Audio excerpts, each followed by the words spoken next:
18 აპრილი 2026 წელი ლევან ჯანგველაძის საქმე დაცვის დასკვნითი სიტყვა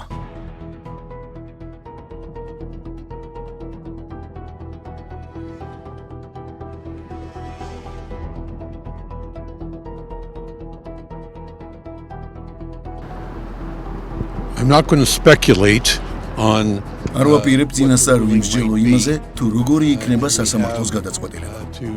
ჩვენ ჯერ კიდევ უნდა გადავწყვეტოთ, რა იქნება შემდეგი ნაბიჯები.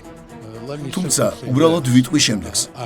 ძალიან ვაფასებ იმას, რომ მქონდა შესაძლებლობა დავკვირვებოდი და დავსწრებოდი სასამართლო პროცესს.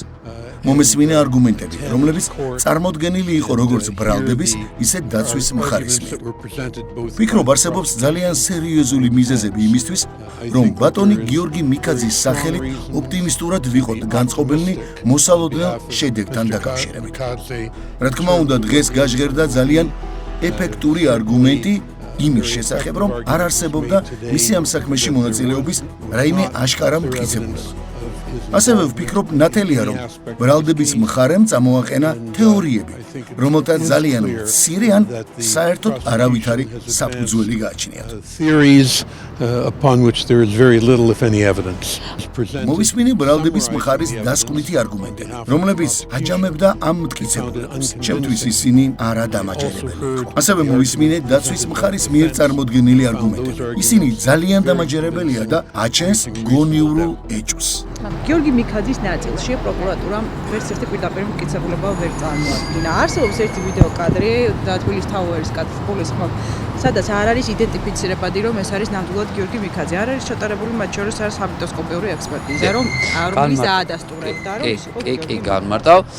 გიორგი მიქაძეს და დავით მიქაძეც იმყოფებოდა სასწავლო თაუერში, ეს დაადასტურებულია საქმეზე გამოკითხული მოწმეთა ჩვენებებით, ასევე კამერის დათვალიერების ოქმით, რომელიც ამ გიორგი მიქაძე ამოიცნო უშუალოდ მისმა დამკავებელმა პირმა, ვისაც შემხებლობა ჰქონდა გიორგი მიქაძესთან. ასევე დეტალური ინფორმაცია დათვალიერების, ანუ კამერების დათვალიერების ოქში, სადაც მან საერთო ვიზუალით ამოისურვა რომ ეს იყო გიორგი მიქაძე. ჩვენ შევეცადეთ სასამართლოსთვის დეტალურად დაგვენახებინა, რომ არავითარი მტკიცებულება, რომელიც ბრალდებას დაადასტურება საქმეში არ არის, ამიტომ დეტალურად მივიხილეთ ყველა ეს მტკიცებულება, რაც წარმოდგენილია და დაუდასტურეთ სასამართლოს, რომ ეს მტკიცებულებები არ და ვერ ეხება ორგანიზების ნაწილს. ვერ ეხება იმას, რასაც პროკურატურა ამბობს, თითქოს და მიქაძეების როლი იყო ინფორმაციის გადაცემა, ესეთი მტკიცებულება საქმეში საერთოდ არ არსებობს და ამავდროულად დავანახეთ სასამართლოს, რა არ გაკეთდა გამოძიების დროს, ისი გაკეთება იყო შესაძლებელი, ეს საქმე კარგად ძალიან ერთ მარტივ რაღაცას კეთებს, როცა პროკურატურა ადასტურებს, რომ 15 თებერვალს მოხდა მკვლელობის ორგანიზების შეხვედრები თითქოს და ამ დროს ამავდროულად ამბობს, რომ 12 თებერვალს მკვლელი ვიღაცამ გაუშვა საბერძნეთში ალიბის შესაქმნელად. ეგ უკვე იმხელა აცდენა 12 თებერვალს თუ ვიღაცამ რაღაცა მკვლელი გაუშვა ალიბის შესაქმნელად 15 თებერვალს როგორ დაიგეგმა ჩამოსვლის შემდეგ აღნიშნული. ანუ აცდენა ისეთია ამ შემთხვევაში, ანუ პროკურატურას არ აქვს დანაშაულის ჩადენის დრო ფიქსირებული, როდის მოხდა შეთანხმება ორგანიზების. არა ის, რომ ვინ როდის დაიწყო ქმედება, ვინ, ვის დაურეკა, ვის შეუთანხმა, ვინ როდის ვინ მოძებნა, რა ფორმით მოხდა, მეილით, ტელეფონით, პირადი შეხვედრით, ვინმე სადმე ჩაფირინდა, შემდეგ როგორ შეათანხმეს, როგორ გაცვალეს.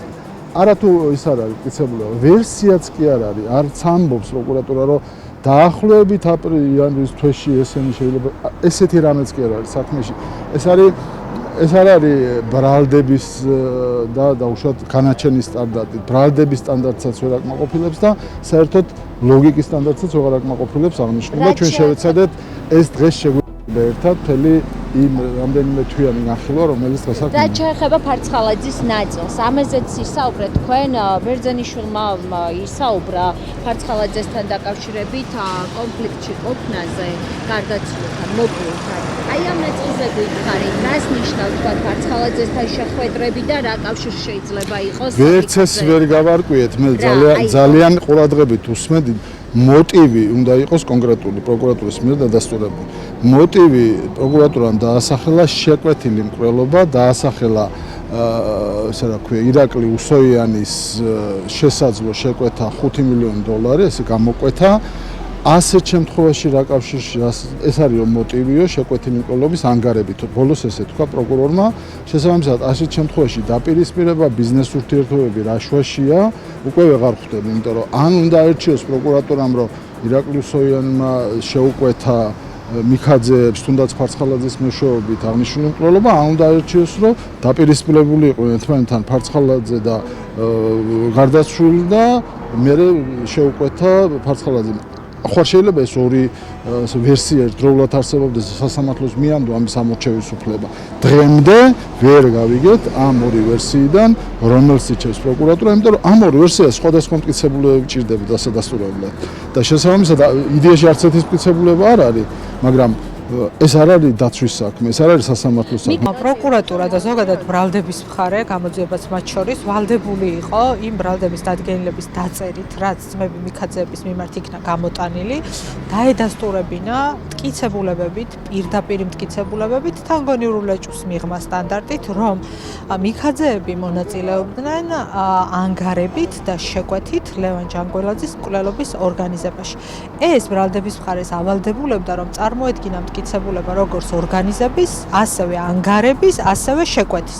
ცალ-ცალკე და თითოეულთან მიმართებაში გონიურულ ეჭვს მიღმა ძალიან მაღალი სტანდარტით. ანგარებაზე და შეკვეთაზე, რომ აქ ვინმეს მატერიალური დაინტერესება ჰქონდა, ამაზე საერთოდ კომენტარს აღარ ვაკეთებ, იმიტომ რომ რეალურად ეს საკითხი აი ხსენების დონეზე იყო და ნამდვილად არაფერი მტკიცებულება წარმოდგენილი არ არის. დაგვრჩა ორგანიზების ნაწილი, კიდევ ერთხელ ორგანიზებასთან მიმართებაში ისინი ფიქრობენ, რომ ძმებმა მიქაძეებმა ინფორმაციით უზრუნველყვეს გელა უძილაური, თუმცა ამას ჭირდება მტკიცებულება. ერთის მხრივ, რომ მათ თავად ჰქონდათ გარკვეული ინფორმაცია ჯანგველაძის გადაადგილების მარშრუტზე და შემდგომ ეს ინფორმაცია მივიდა გელა უძილაურამდე. სხვა შემთხვევაში ვერაფრით ვერ დადასტურდება, რომ ვინმე ორგანიზებაში მონაწილეობდა და ამგვარი მტკიცებულება ბრალდების მხარეს ნამდვილად არ წარმოუდგენია.